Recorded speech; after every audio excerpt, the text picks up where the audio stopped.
é preciso conseguir enxergar com um olhar espiritual aquilo que o Senhor tem preparado para nós, amém? Amém. Pega a palavra de Deus lá em Mateus, capítulo 7.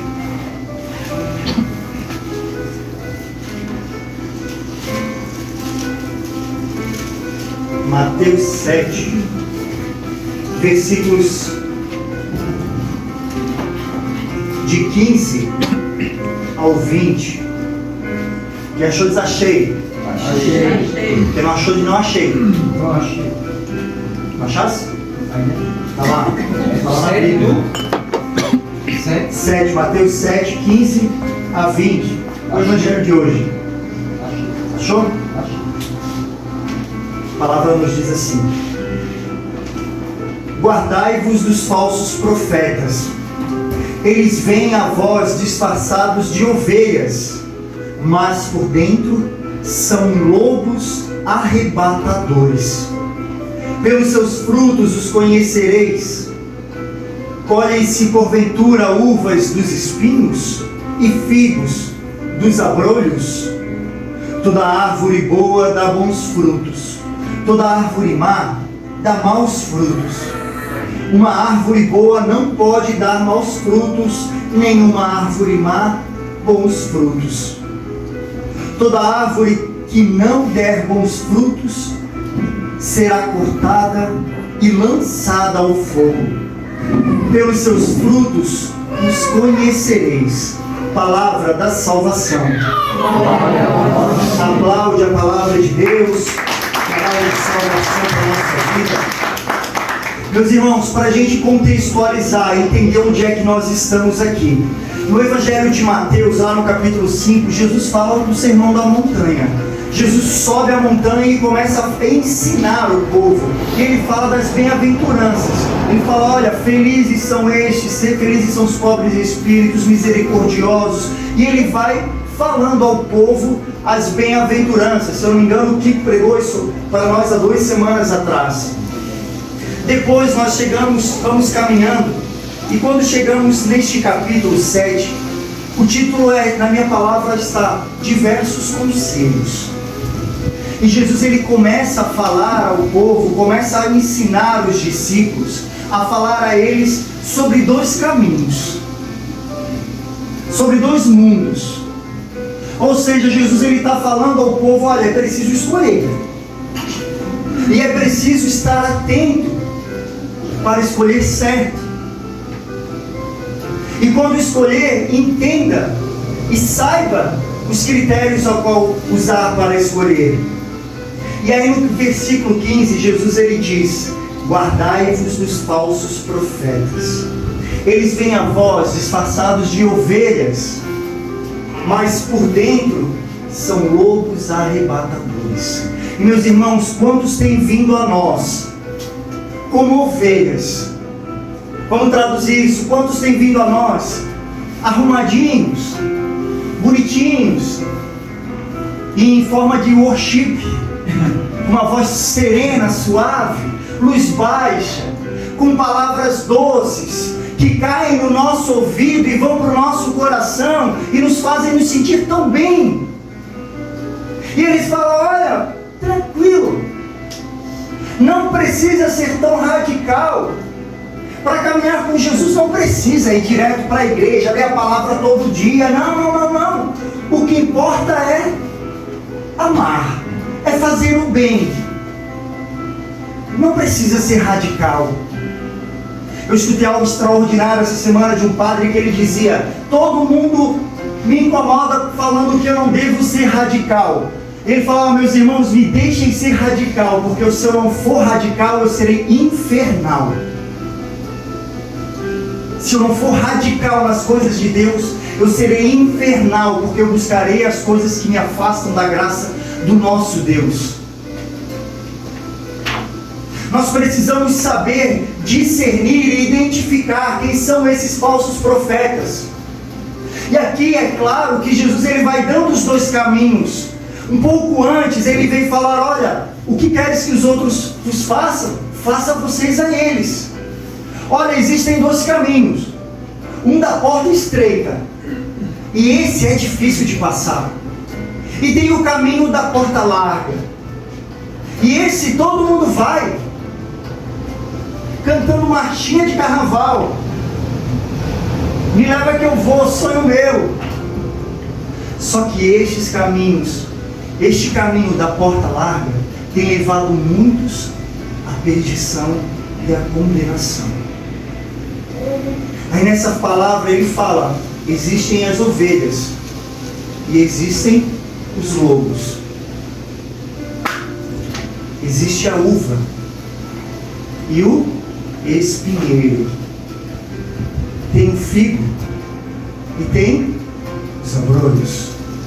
Jesus ele falando: olha, identifica. Aí ele fala: existe a árvore boa, e a árvore boa produz bons frutos, e a árvore boa nunca poderá produzir frutos maus. E existe a árvore que produz maus frutos. E essa árvore, diz a palavra, nunca poderá produzir frutos bons. Então aqui o Senhor ele nos chama a atenção para que nós possamos ter uma visão alargada, meus irmãos. Alargada.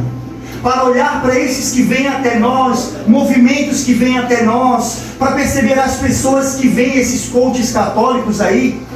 Está cheio de coach católico, misericórdia, onde vem falando tudo com uma fala mansa, tão bonita, e fazem acreditar no evangelho sem cruz, e não existe.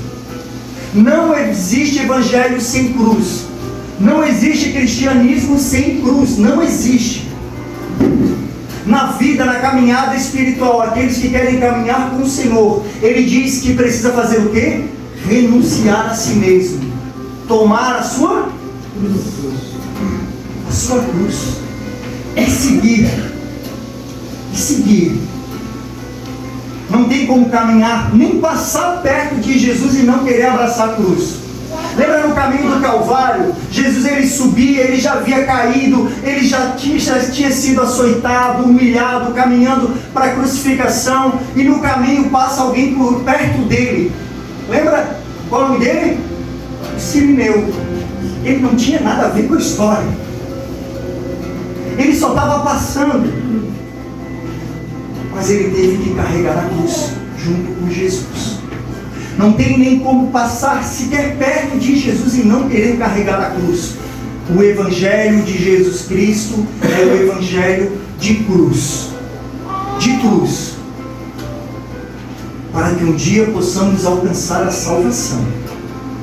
Mas não existe salvação sem cruz. Então o Senhor nos diz: olha, alarga a visão. Alarga a visão.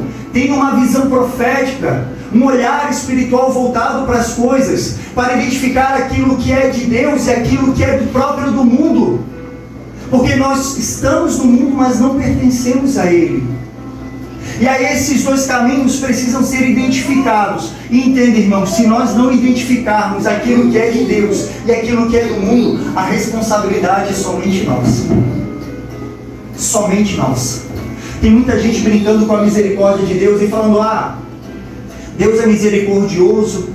Teve até um filósofo, um teólogo há um tempo atrás, que disse que se o inferno existe, ele está vazio. Cuidado, irmão. Com essa teologia tem muita gente se perdendo.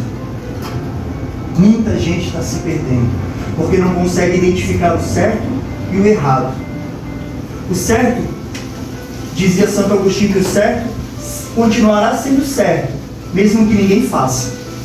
E o errado continuará sendo errado, mesmo que todos estejam fazendo. Então, cuidado. E a responsabilidade é nossa, somente nossa. Lembro de São Bento.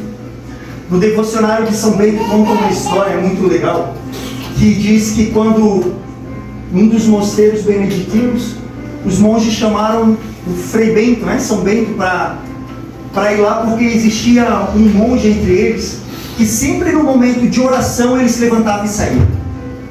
Estava tudo tranquilo, os afazeres, mas na hora que ia começar a oração, ele levantava e ia para a rua.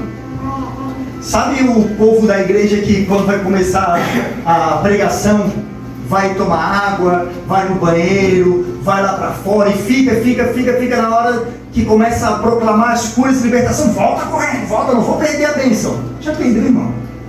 Já perdeu, esquece. E aí ele ia para a rua e chamaram o São Bento. E aí diz um devocionário que estavam todos juntos e São Bento lá no fundo observando. E quando for iniciar o momento de oração, aquele jovem se levanta, vira as costas e vai para a rua. E aí São Bento fala, ué, vocês vão perceber o que está acontecendo? E ele, não, ninguém viu nada. E ele falou, pode deixar, amanhã eu venho e resolvo. Irmãos, santo é santo. E aí diz que no dia seguinte, eles esperaram São Bento e não viu nada, ele não entrou, não apareceu. Eles falaram, mas está no momento da oração, nós precisamos fazer as nossas orações. E começaram a rezar. E quando começaram a rezar, aquele jovem fez o quê? Levantou e saiu. Aí os que estavam lá dentro, eles falaram assim, os monges falaram assim, vamos atrás dele, vamos ver o que está acontecendo. E eles foram atrás, chegaram na rua. Quem estava lá na rua esperando aquele jovem? São Bento conversou com aquele jovem. São Bento falou nada. Diz o devocionário que ele estava esperando na rua com uma vara. E quando o jovem chegou na rua, ele falou, tira a túnica. Aí ele, tira. Ele tirou a sua túnica. São Bento deu uma lenhada nas costas dele, que rapidinho ele botou a túnica e voltou para rezar. E aí os monges falaram, mas o que aconteceu? Por que ele apanhou? Ele falou, vocês não perceberam, não viram que sempre que iniciava a oração, o Espírito Mal se aproximava dele, falava ao ouvido, ele levantava e ia para a rua porque o Espírito tinha dito? Aí os monges falaram, peraí, mas então o Senhor não foi justo com ele? Se existia um demônio que tentava ele e o levava para a rua, por que ele apanhou se não era culpa dele? Aí São Bento disse, por que todos os outros continuaram dentro do mosteiro rezando? E somente ele deu ouvidos àquilo que não vem da parte de Deus e foi para fora. A responsabilidade é nossa, meus irmãos. Quando nós abrimos brechas para permitir que o inimigo haja na nossa vida, a responsabilidade é somente nossa e de mais ninguém. Então quando algo dá errado na nossa vida, para de culpar os outros. Mas sabe como é? Não sei. Mas é que não é. Se eu faço errado, a culpa é de quem? Minha. Pronto. Se eu faço errado, eu gosto ou eu não gosto. Eu tenho que entender isso. E se nós não entendermos, nós não conseguiremos compreender essa palavra. O Senhor diz, ei, a árvore boa produz frutos bons. E a árvore má produz frutos bons. Então, olha para os frutos. É bonitinho, fala manso, é tudo arrumado, nossa, como a casa desse. Olha lá onde a oração é fantástico, maravilhoso. Olha os frutos. Olha os frutos. Se os frutos não vêm da parte de Deus, se os frutos não são bons, nós precisamos estar atentos. Atentos. E o Senhor continua dizendo que toda árvore que não der bons frutos será cortada e lançada ao fogo, porque é pelos frutos que nós conheceremos a árvore. Meus irmãos, bonito a gente ouvir falar assim, né? Porque aqueles vêm a nós os maus, cuidado com os maus. Mas eu pergunto, quais os frutos que nós estamos produzindo? Nós olhamos sempre de fora conosco, né? Mas e nós? Que frutos nós estamos produzindo? Frutos bons? Frutos maus? Ou nem produzimos nada? Nada. Nós precisamos produzir frutos para Deus. Precisamos nos comprometer com o Senhor. Com essa visão alargada, os olhos de águia que o Senhor quer nos dar nessa noite, é preciso olhar para aquilo que nós podemos fazer para o outro. Voltando um pouquinho no Evangelho de ontem, dizia isso, aquilo que quereis que os outros vos façam, fazeis vós primeiro a eles. que nós temos produzido. Eu tenho aqui, ó, ainda brinquei lá no grupo, né, do Ministério de Pregação. Eu falei: Jesus, amanhã eu estou morto. Amanhã eu estou morto porque eu vou pregar e vai estar cheio de pregador lá. Ó, quem é pregador, levanta a mão aqui, vai. Levanta a mão, pregador. Jéssica, não, o ministério não é tirado, levanta bem alto, bem alto. Quem é pregador, vai. Quem já pregou na vida, levanta a mão. Vai. Porque bem alto o mundo isso. Isso. Tá. Levanta a mão também para fazer a formação, isso. Aqui ó, a formação, fazendo formação. Então vocês percebem onde o Senhor foi me jogar hoje. Para pregar, ontem todo mundo pregou no grupo da formação. Todo mundo pregou lá. Quais os frutos que nós temos produzido com a nossa pregação? Intercessores, músicos, quais os frutos que nós temos produzido com o ministério que o Senhor nos deu? E aí nós paramos e pensamos assim, né? Qual o ministério? Fiquem tranquilos que hoje o Senhor virá revelar, amém? Amém. Agora toma posse, gente, agarra e não larga de jeito nenhum. Nós somos paralisados pelo medo. Paralisados pelo medo. O medo não pode nos parar. O medo vai nos fazendo, ou tem a pregação, ou eu tenho que preparar um pouquinho, porque senão vai dar ruim. Isso vai nos ajudando. Agora ele não pode ser maior do que a nossa vontade de servir ao nosso Senhor. Jamais. O Senhor, Ele chama cada um de nós, como diz o documento de Aparecida, a ser discípulos missionários. Por que discípulos missionários e não discípulos e missionários? Porque a finalidade do discipulado é a missão. Não dá para ser discípulo e não ser missionário. Irmãos, nós vamos encaminhar já para rezar, mas que nessa noite fique claro para nós que o Senhor nos chama. E o Senhor quer que eu e você possamos fazer essa experiência de entrega e confiança a Ele. E entrar no mundo, porque o documento de Aparecida também diz que nós não somos uma igreja no mundo, mas nós somos uma igreja para o mundo. Então, assumimos o nosso chamado e vamos para o mundo. E lá no mundo nós precisamos produzir frutos. E não nos deixar confundir por aqueles que vêm até nós com palavrinhas mansas, com um sorriso bonito, todos os dentes na boca. Eles, como é que é? Lente, né? Agora é lente, né? Com lente nos dentes, mais branco que o gelo. Não nos deixemos enganar por aqueles que vêm até nós como que em pele de ovelhas, mas por dentro são lobos, arrebatadores. Vamos ficar de pé?